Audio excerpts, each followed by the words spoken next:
방송에서 제공하는 투자 정보는 투자 판단에 대한 조언입니다. 방송에서 제공하는 주식의 가치, 가격 상승 및 가격 하락에 대해서는 방송사에서 보장하지 않습니다. 헤드라인 뉴스입니다. 지난 주말 미국 뉴욕 증시는 미국과 중국의 무역 전쟁이 시작됐음에도 6월 고용지표가 호조를 보인 영향으로 상승했습니다. 뉴욕 증권거래소에서 다우존스 지수는 전장보다 0.41% 상승한 24,456.48의 거래를 마쳤고 S&P 500 지수는 0.85% 오른 2,759.82에 기술주 중심의 나스닥 지수는 1.34%나 오르면서 7,688.39를 기록했습니다. 주간 기준 다우존스 지수는 0.8% 올랐고 S&P 500 지수는 1.5%, 나스닥은 2.4% 각각 상승했습니다. 지난 6월 미국의 비농업 부문 고용이 시장 예상보다 큰 폭으로 증가했습니다. 미 노동부는 6월 비농업 부문 고용이 21만 3천 명 증가했다고 발표했습니다. 월스트리트저널 조사치 19만 5천 명을 웃돈 것입니다. 반면 6월 실업률은 4.0%로 올랐습니다. 월가는 실업률이 지난달과 같은 3.8%를 유지할 것으로 봤었습니다. 6월 시간당 임금은 전월보다 5센트, 0.19% 증가한 26달러 98센트를 기록했습니다. 월가 전망치 0.3% 상승에 다소 못 미쳤습니다. 지난 5월 미국의 무역 적자가 석 달 연속 줄어든 데다 시장 예상도 밑돌았습니다. 미 상무부는 5월 무역 적자가 전월 대비 6.6% 감소한 430억 5천만 달러를 기록했다고 밝혔습니다. 무역 적자는 2016년 10월 이후 가장 적습니다. 월스트리트저널이 조사한 애널리스트들의 전망치는 436억 달러였습니다.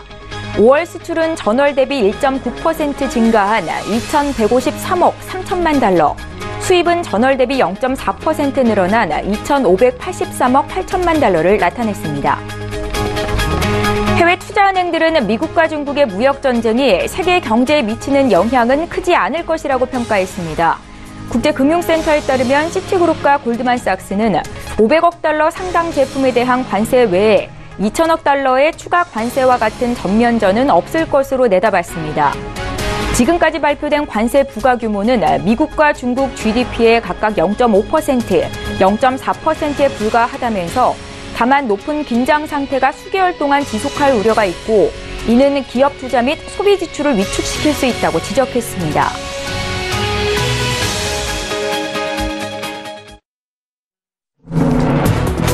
시청자 여러분 안녕하십니까? 출발 쟁취와이드 1부 시작합니다. 최은정입니다. 미국과 중국이 지난 6일 상대국 수입품에 대해서 각각 340억 달러 관세 폭탄을 주고 받으면서 무역 전쟁에 돌입했습니다. 자, 이번 주 국내 증시는 이 추가 관세 발효 우려와 함께 협상 가능성에 대한 기대감으로 그 여파와 추이에 관심이 집중될 것으로 보이는데요. 지난 한 주 동안 코스피 지수는 2,272포인트로 거래를 마치면서 주간 기준 2% 조정을 받았었고 코스닥은 808포인트로 1%대 하락을 보였습니다. 자, 오늘 한 주를 시작하는 월요일입니다. 오늘 신승용의 시그널 라우 시간에는요. 이번 주 한국은행이 금융통화위원회를 열고 금리를 결정하게 되는데 금리 인상에 대한 시그널이 있을지 의견 볼 거고요. 또 최근 증시 급락의 신저가를 기록하는 종목들이 속출하고 있습니다. 낙폭 과대주에 대한 투자 의견까지 듣겠습니다. 오늘 7월 9일 월요일이고요. 출중 일부 시간 지금 본격적으로 시작합니다.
예, 시장의 중심이 되는 국내외 이슈와 투자 의견까지 드리는 시간입니다. 신승용의 시그널 라우 시간이고요.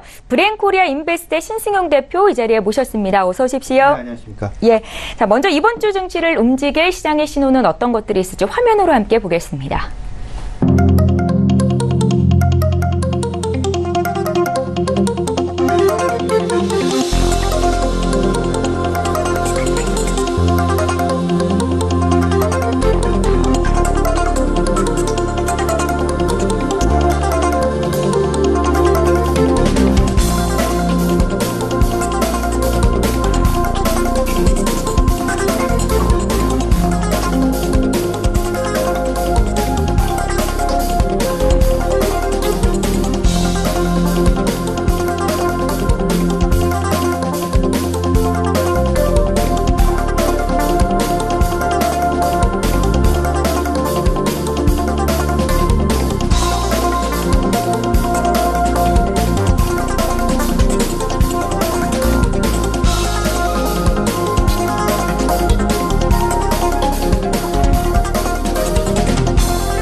지난주 시장 정리하고 이번 주 이슈 점검합니다.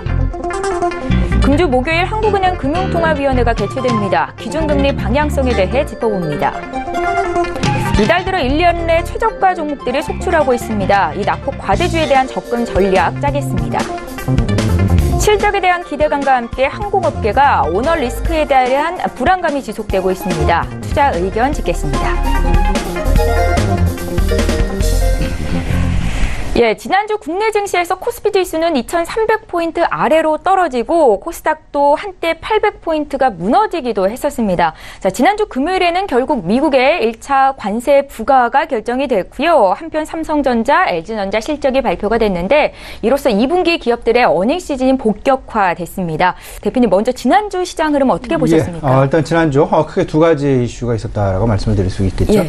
첫 번째는 앞서서 말씀하셨던 대로 미국과 중국 간의 무역 분쟁 이슈 1차에 대한 25% 고율 관세 과연 집행을 할 것이냐 아니면 그 전에 다소간에 좀 극적인 타결 나올 것이냐라는 기대와 어떤 그 분위기, 다소간 시장 내 어떤 그 조심스러운 그런 행보를 만들어내는 그런 분위기였다라는 부분 분명하게 말씀을 드릴 수 있을 것 같습니다.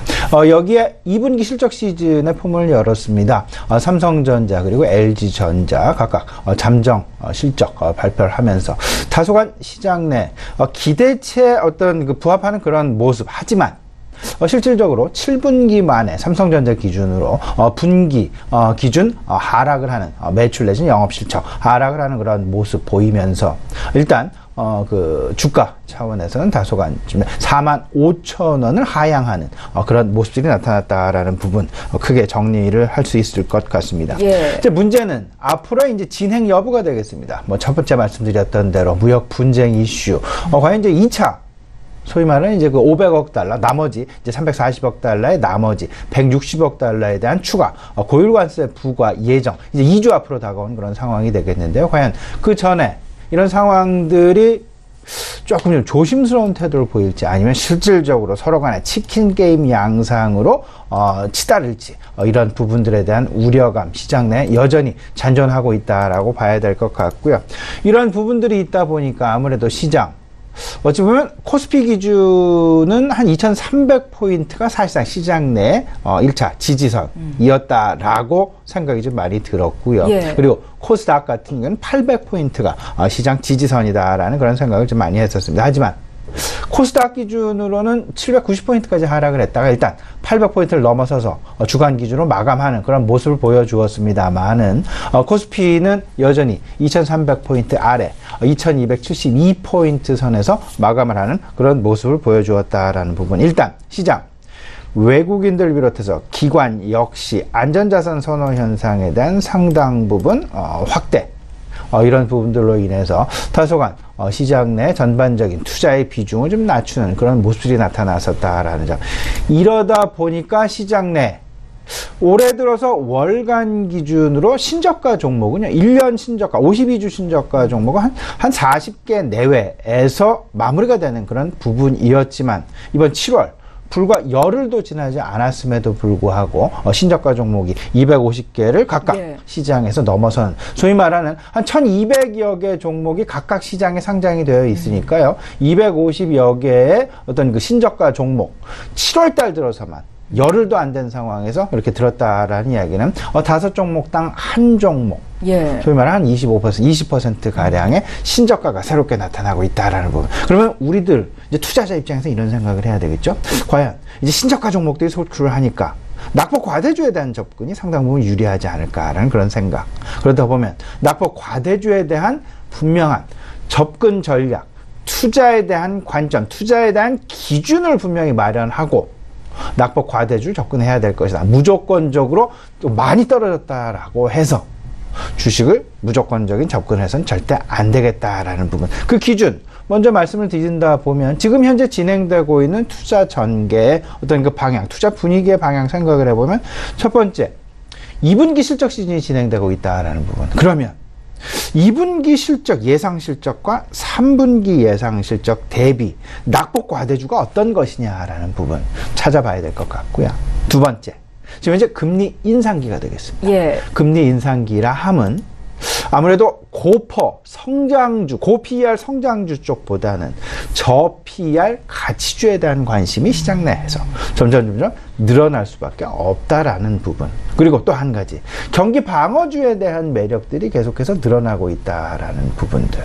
그러면 전체적으로 밸류에이션에 대한 관심이 계속해서 부각될 수밖에 없게 될 것이고, 이 밸류에이션에 대한 관점 부각, 이와 낙폭 과대와 서로 간에 맞물리게 되면서 여기서 어떤 그 평형점 내지는 여기서 교집합 부분을 분명히 찾아 나가지 않을까라는 부분, 분명하게 생각을 좀 해볼 수 있지 않을까 말씀을 좀 드려봅니다. 특히나 이번 주에는 두 가지 매우 중요한 이슈를 지금 대기하고 있는 그런 상황이 되겠습니다. 이번 주 목요일이 바로 한은 금통위 금리 결정 지금 예정되어 있는 그런 상황. 물론 이제 시장 내 대다수 조금 그 금리 이번 달에는 좀 동결할 것이 아닌가라는 쪽에 조금 좀 무게 중심이 아직까지는 실려 있다라고 봐야 될 것 같고요. 이제 13일이죠. 그 다음날 금요일이 되겠습니다. 중국 지금 이제 한창 무역 분쟁이 진행되고 있는 가운데 과연 6월달 그들의 수출입 지표가 어떤 모습을 보이게 될 것이냐. 물론 지금 현재 상황에서 6월달 수출입 지표보다는 7월달 수출입 지표가 더욱더 중요하게 대두가 될 가능성이 상당 부분 높아지게 될 것이고요. 그에 앞서서 7월 10일 내일입니다.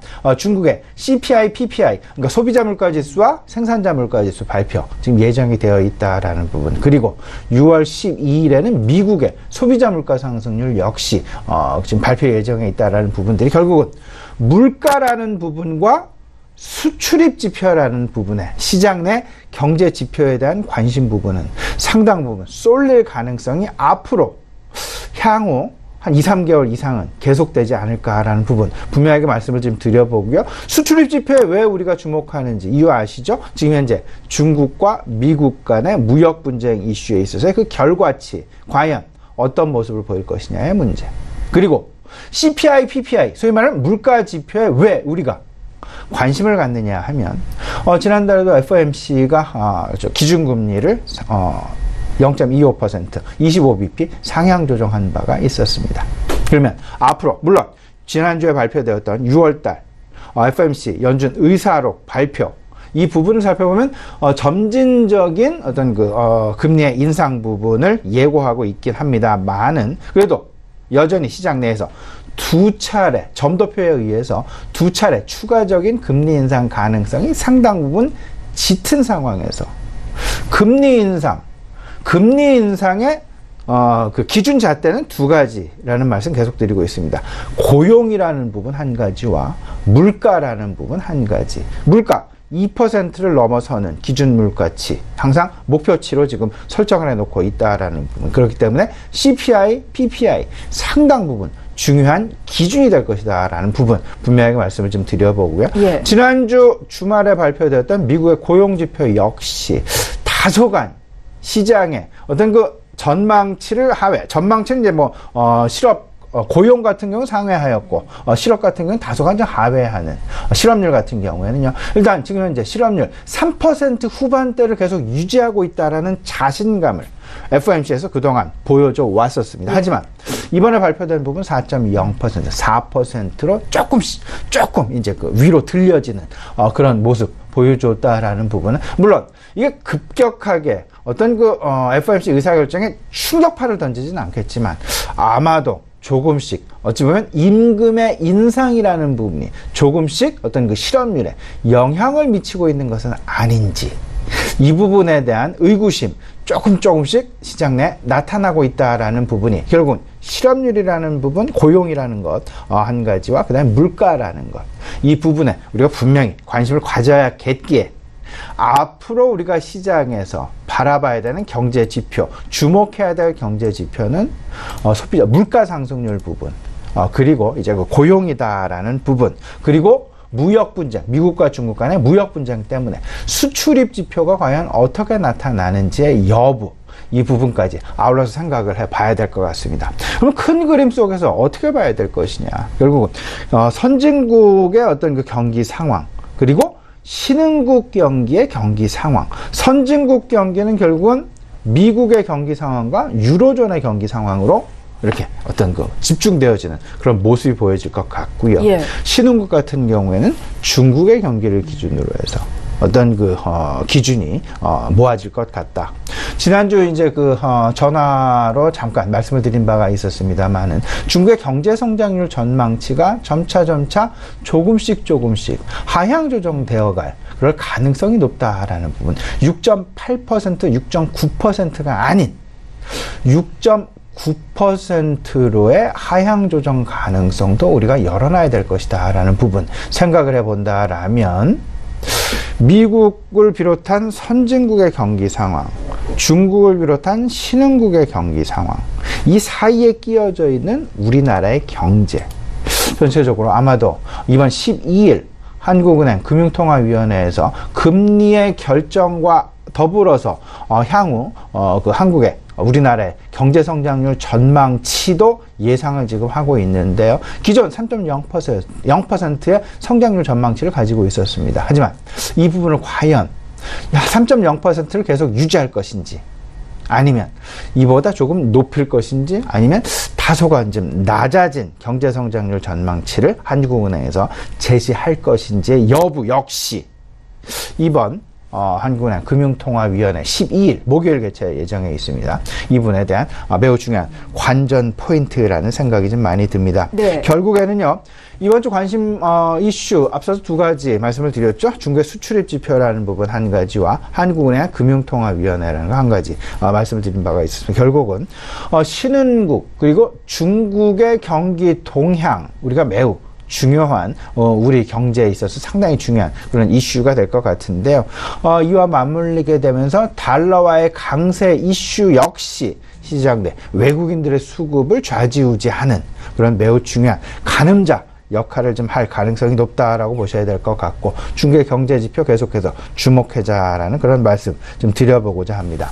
그러다 보니까 이제 대외적인 악재가 상당 기간 오래 지속된 바가 있었고, 이러다 보니까 외국인들도 5개월 연속 그 순매도 행보를 보이는 그런 모습이 나타났었다라는 부분. 지난주 주간 단위로는 외국인 1,500억 원의 순매도, 조금은 좀 그렇게 큰 모습은 아닙니다.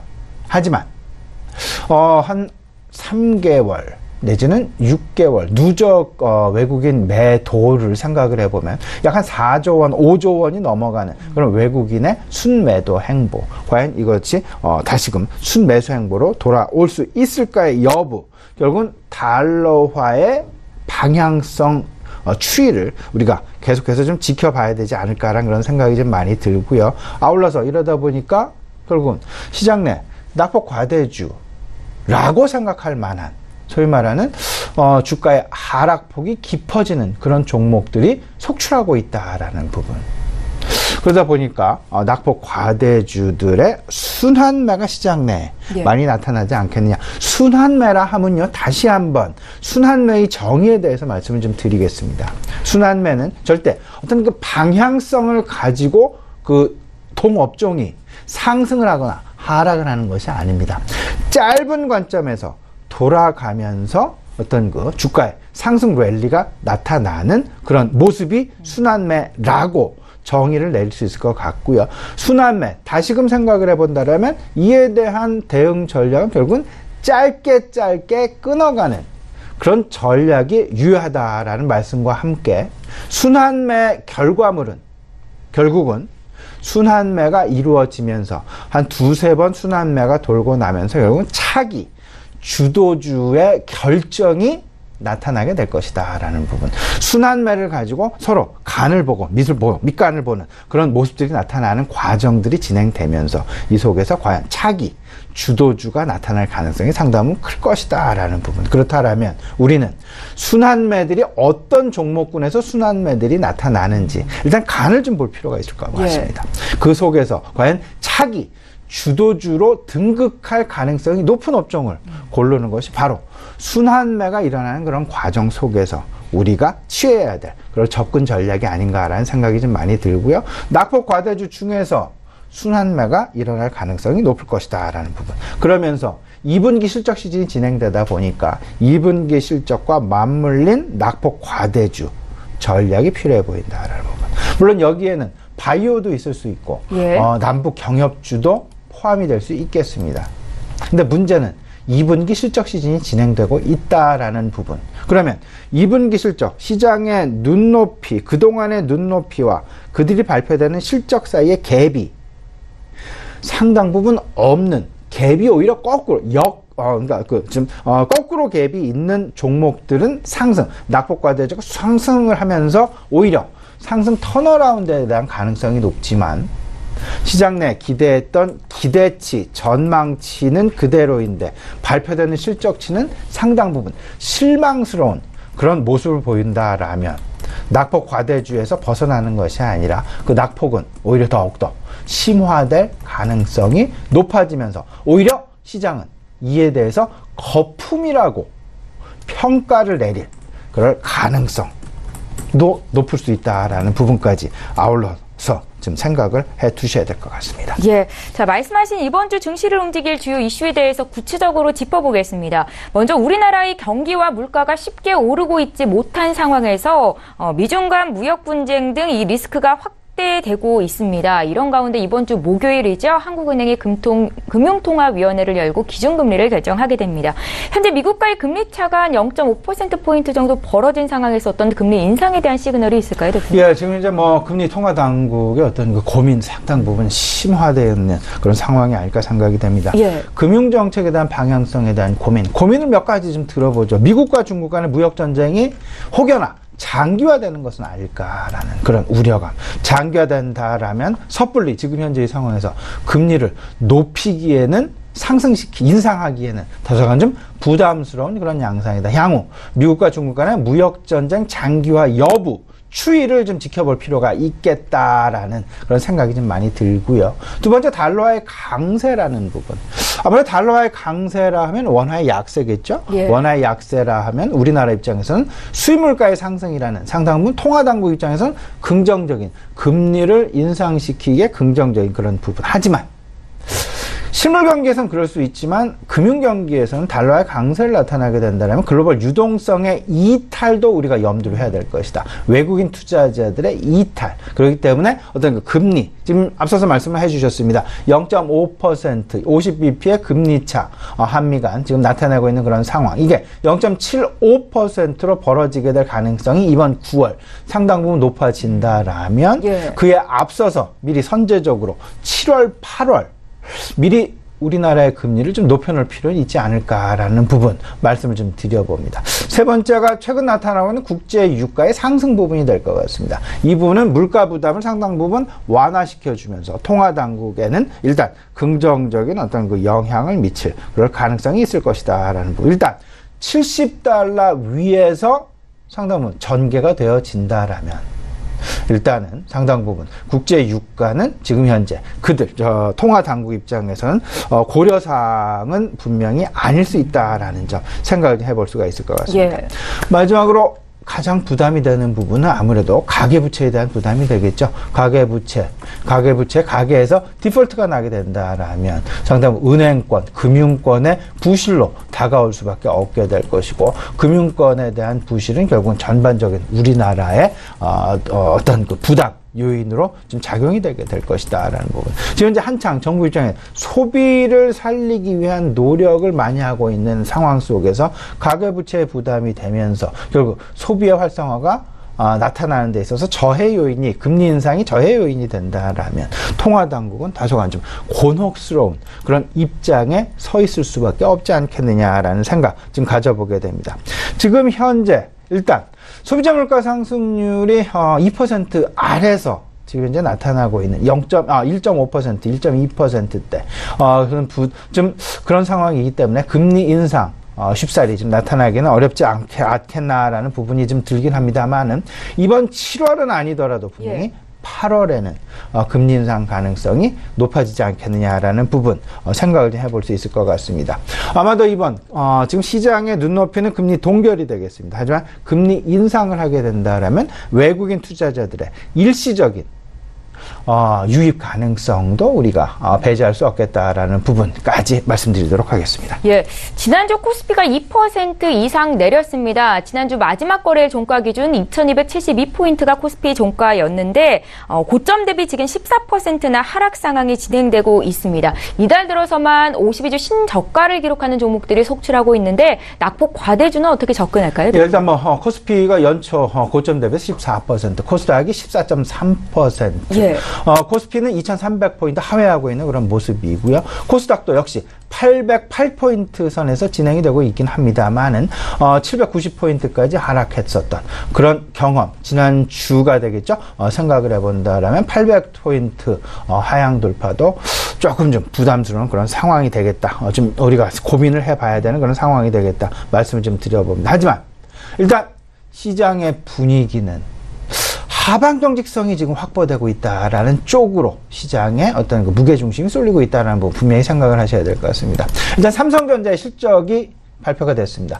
7분기 만에 결국은 분기당 어떤 그 실적 하락하는 그런 모습을 보여주긴 했지만 하방 경직성을 확보했다라는 차원에서 생각을 해본다라면 삼성전자의 추가적인 주가 하락 가능성은 상당 부분 제한적이지 않겠느냐. 그러면 시장은 오히려 바닥을 지금 다지는 모습, 바닥을 확인하는 모습 보여주게 되면서 오히려 상승 반전의 가능성이 높아질 수 있다라는 그런 기대감을 오히려 시장 만들어내고 있다라는 부분으로 이해를 좀 하시면 어떨까 싶습니다. 예.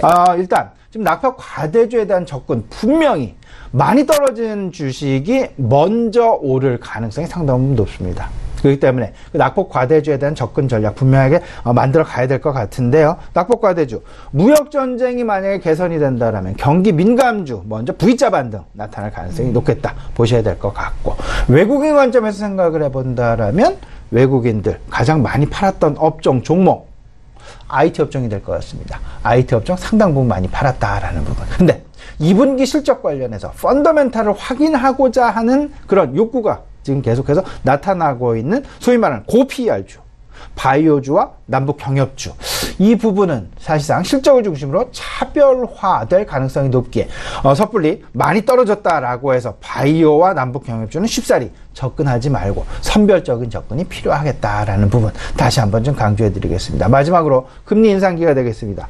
성장주인 고PER주보다는 가치주인 저PER주에 대한 관심, 낙폭 과대주를 만질 때도요, 우리가 매수를 할 때도요, 이런 앞서서 말씀을 드렸던 한 서너 가지 정도의 어떤 선별적 접근 전략, 교집합 부분을 분명히 찾아내셔서 투자를 하시면 상대적으로 어떤 그 실패의 확률을 줄이실 수 있지 않을까 이렇게 생각이 되고 있습니다. 예, 자, 휴가 시즌이 돌아오고 있는데요. 이번에 여행주에 대한 의견 좀 여쭤보겠습니다. 대한항공에 이어서 아시아나항공까지 최근에 이 항공업계가 오너리스크로 몸살을 앓고 있습니다. 하지만 여행객의 증가 추세는 계속되고 있는 상황에서 여행주에 대한 접근 전략? 네, 일단 저는 이렇게 생각을 합니다. 여행주, 특히나 항공주에 대한 우리가 관심을 좀 가져볼 필요가 있지 않을까. 항공주, 소위 말하는 LCC, 저가 항공주에 대한 관심 필요해 보인다라는 말씀 다시 한번 좀 드려봅니다. 최근 오너리스크로 몸살을 앓고 있는 대한항공도 마찬가지고 아시아나항공도 마찬가지고 이런 대형 항공 업종, 대형 항공사들보다는 LCC,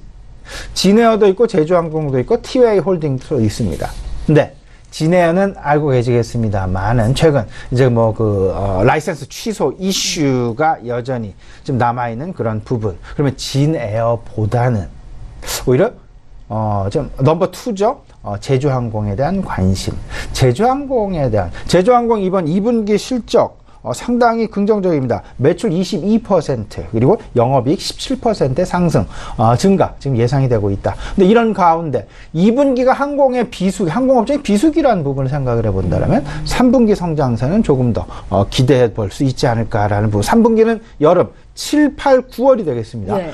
이 부분 포함을 해보면 3분기 실적 생각을 해보면 지금 현재 LCC 주가 계속 어떤 그 하락세를 면치 못하고 있는 그런 상황이다라는 부분을 생각을 해보면 저점 매수 전략 유효하지 않을까라는 부분 강조해드리도록 하겠습니다. 예, 대표님 이제 마지막으로 오늘장 투자 전략 여쭤볼 텐데 지난주 정말 너무 힘들었잖아요. 이번 주는 괜찮아요? 예, 이번 주 이렇게 좀 생각을 합니다. 외국인 행보에 좀 주목을 해보자 이제 서서히 외국인들 이제 입지를 좀 해봐야 되지. 입지를 할 때가 되지 않았나라는 생각 좀 가져보게 되고요. 그리고 낙폭 과대주에 대한 선별적인 관심 분명히 가져보자라는 부분.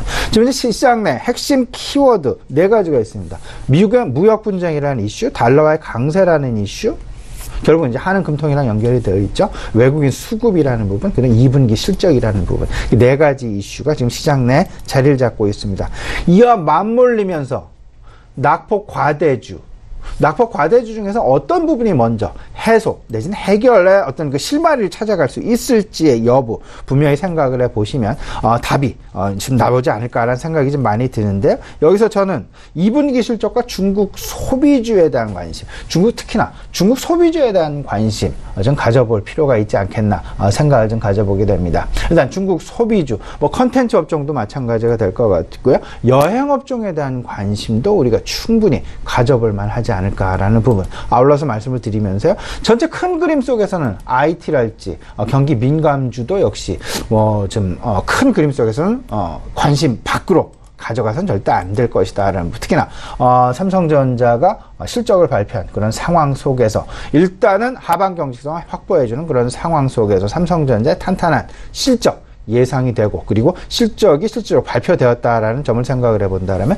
IT 업종 역시 시장 중심축에서 벗어날 가능성은 상당히 제한적이지 않겠느냐라는 부분 말씀드리면서요. 2분기 실적에 관심을 가져보자라는 부분 강조드리도록 하겠습니다. 예, 이번 주 주요 이슈 분석과 함께 투자 전략까지 여쭤봤습니다. 지금까지 신승용의 시그널 라우 시간이었고요. 브레인코리아 인베스트의 신승용 대표와 함께했습니다. 잘 들었습니다.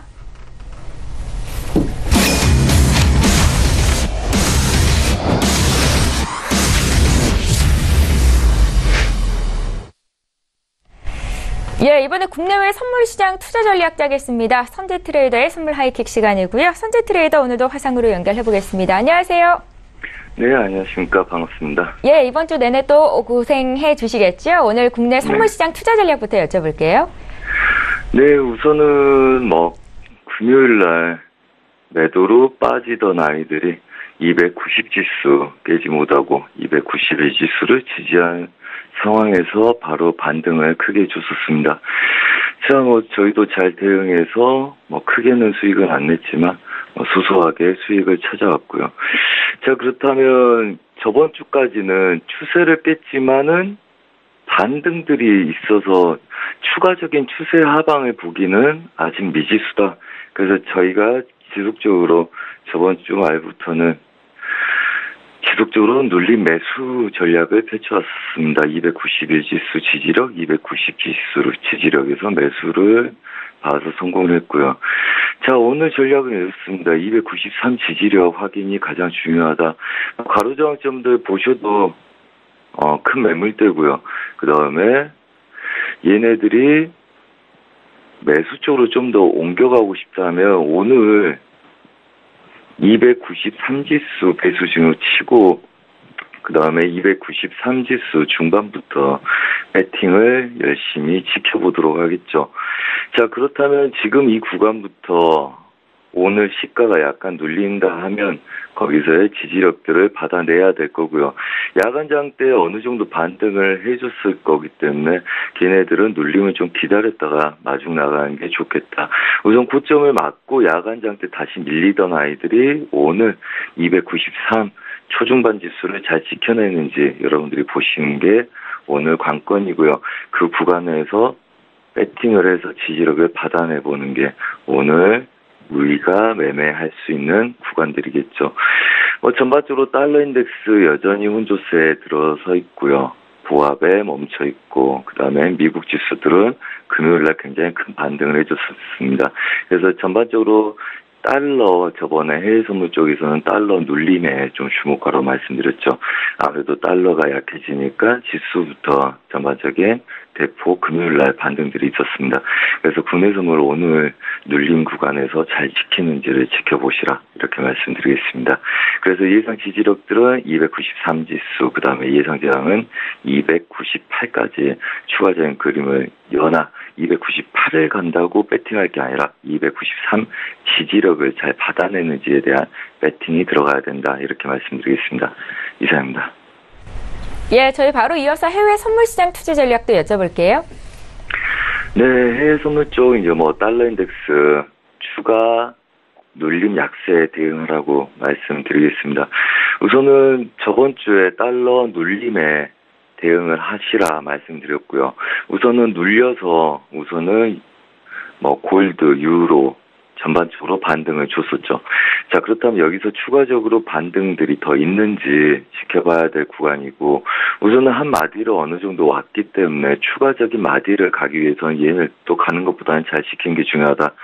우선 추세 저항들은 1.17, 800대부터 1.17, 550대 놓여있으나 우선은 단기적인 추세 지지 라인들, 그 다음에 가로 저항점대, 매물대 구간인 이 구간들 1.17, 800대 오늘 잘 지지되는지를 보시는 게 중요하겠다. 그래서 아시아 유럽장 초반까지 해서 눌린 구간에서 배팅을 들어간 게 추가적으로 나오실 거고요. 그 다음에 지금 많이 가는데 아시아 시장부터 얘네들 고가를 높이라고 배팅할 필요는 저희가 없죠. 그래서 눌림을 좀 기다리셔서 짧은 손절로 대응하시기 바라고요. 예상 지지력은 1.17, 800대, 그 다음에 예상장은 1.18, 800대 드리겠습니다. 자, 그리고 크루드 오일입니다. 자, 크루드 오일 할 이야기가 많죠. 자, 우선은 저희가 75.30을 맞고 매도를 쳐서 그 다음에 다시 재매도 74.60부터 다시 재매도를 쳐서 금요일까지도 재매도 그 다음에 추세를 깨는 걸 봤었습니다. 약간 아쉬운 거는 72달러를 약간 깨기 시작하면 다시 우리가 매수로 돌리기로 했었는데 그냥 입절만 돼버린 상태에서 저희 매수를 잡아주지 않고 돌린 거에 대해서 조금 아쉽긴 하나 오늘 중요한 거는 이겁니다. 주말 사이에 이제 많은 질문들을 받았었습니다. 전문 트레이더부터 해서 시청자분들, 그다음에 같이 하신 분들. 전반적으로 오늘 그 구조는 이렇습니다. 7시에 시가 시작되면서부터 위로 50틱을 칠 거다. 그리고 걔네들이 눌렸을 때 변곡이 일어난지를 보자 이렇게 말씀드렸습니다. 그 기준이 이렇습니다. 우선은 정확히 오늘 한 50픽 정도를 쳤었고요. 73점 9080대 끝났으니까 한 50개 정도를 쳤었죠. 자, 그렇다면 74.30이 고점이다 생각을 하고 오늘 배팅이 들어가 봐야 되는 거고요. 중요한 거는 마지노선을 74.50까지 여분을 한 20개 두셔야 되고요. 우선 걔네들 실제적으로 가장 좋은 그림은 74.15를 넘어가지 않으면 사실 신경 쓸 필요는 없습니다. 이미 오전 중에 7시부터 시작해서 출렁거리면서 휩수로 툭 치고 저항을 맞고 혼조세 들고 있는 거기 때문에 중요한 건 73.60대를 깨느냐 74.10대를 안 쳐가느냐의 싸움이다 이제부터. 근데 저희는 우선은 매도 쪽으로 반등 매도 위주로 볼 생각이고요. 최대치 72.80까지 오늘 열고 보겠습니다. 자, 예상저항은 74.50을 배수중을 치나 방금 말씀드렸다시피 이미 그림은 74.15를 맞고 싸우는 그림이고 이미 오전 중에 7시부터 지금 이 시간까지 1시간 반 동안 그 매도 그림을 이와 만들어줬기 때문에 지금부터는 윗자리 74달러, 73.60대 깨는지 보셔야 되고, 오전에 톡사를 통해서도 제가 언급도 똑같이 드렸다시피 74.15를 넘어가지 않는다면 매도 보고 계신 분들은 걱정하지 마시고요. 그 다음에 추세로 치다가 좀 물리거나 아니면 신규로 들어가신 분들은 74.50대까지 충분히 여유를 두고 이전까지를 보시라 이렇게 말씀드리겠습니다. 자, 그렇다면 기준은 오늘 74.15를 넘어가지 않으면 신경 쓰지 않는다. 그리고 잘못되더라도 74.30부터 50 사이는 우선은 매수로 쫓아가지 않는 반등 매도 위주로 본다. 자, 이렇게 보고 있습니다. 그래서 반등 매도 전략을 꾸리시라 이렇게 말씀드리겠고요.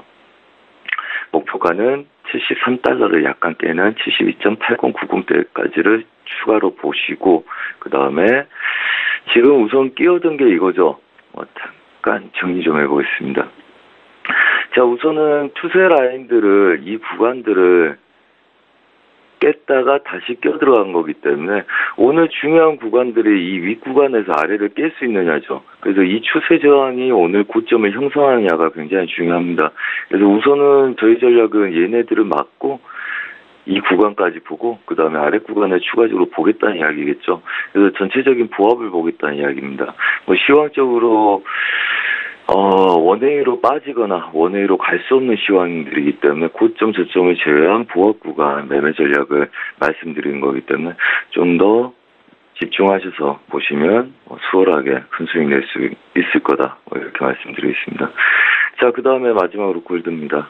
자, 골드 추세가 약간 깨진 상태에서 단기적인 저항점들이죠. 매물대를 좀 깬 상태에서 출렁거리고 있는 모습들입니다. 자, 달러가 눌림이 예상됐기 때문에 골드도 매수 위주로 지속적으로 보라고 말씀을 드렸고요. 오늘 추가적인 최대치는 1267달러를 볼 생각이고요. 그 다음에 1267달러인지 1273달러인지 그 두 자리 한 자리를 이따 오후에 오게 되면 둘 중에 어느 자리에서 매도로 돌려야 될지를 좀 고민을 해야 될 것 같다. 이렇게 말씀드리겠습니다. 우선은 눌림 매수 위주의 보합권 매매 전략을 드리겠고요. 그러니까 보합을 보는데 눌림 매수 우위로 보시라는 거죠. 우선 이 구간들 넘어갔기 때문에 지속적인 지지력에 이 구간을 치는 걸 보는 거고요. 그렇다면 우선 추세는 빠졌지만 혼조세에서 얘네들 반등 여력을 보는 그림들을 보겠다는 거고, 그 다음에 추세를 돌파하는 애들까지는 우선 보지 않겠다는 거죠. 자, 그렇다면 틱에서는 우선 추세를 지키고 윗구간을 계속 시도할 거기 때문에 고점을 못 넘어가면 어차피 수렴입니다. 그래서 추세를 보고자 하신 분들은 넘어간 다음에나 아니면 아시아유럽장 눌림을 좀 대기하시고요. 우선 1251달러를 넘어간 아이들이 1267달러를 보려고 하는 전략적인 게임 대응이다. 이렇게 보고 있기 때문에 이 그림에 좀 주목하시면서 오늘 수렴이 넘어가든지 아니면 추가적으로 출렁거릴 때 걔네들 짧은 손절로 대응하셔서 좋은 수익 내시면 큰 무리 없는 게임이다. 이렇게 보고 있습니다.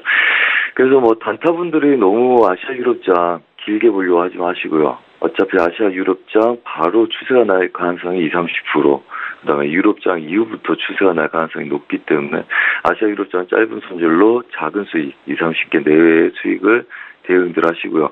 그게 수익을 충분히 준다면 10개에서 15개 입자를 잡고 추가 홀딩해서 안정적으로 끌고 가는 전략들. 그래서 단타부터 시작해서 추세로 끌고 가는 전략들 유효하겠다. 짧은 손절로 입자를 보고 걔네들의 눌림이 없이 간다면 큰 수익을 내는 전략들이 여전히 유효한 전략이다. 이렇게 말씀드리겠습니다. 이상입니다. 예, 선재 트레이더와 함께했습니다. 내일 이 시간에 또 뵐게요. 고맙습니다. 네, 감사합니다. 예, 출발 징쇼와이드 1부 여기서 마칩니다. 잠시 뒤 2부 시간에는 신일섭 소장, 손효래 팀장과 함께 라이브 매매타임 추천주 공개해드리는 시간 갖겠습니다. 2부 시간에 뵙겠습니다. 고맙습니다.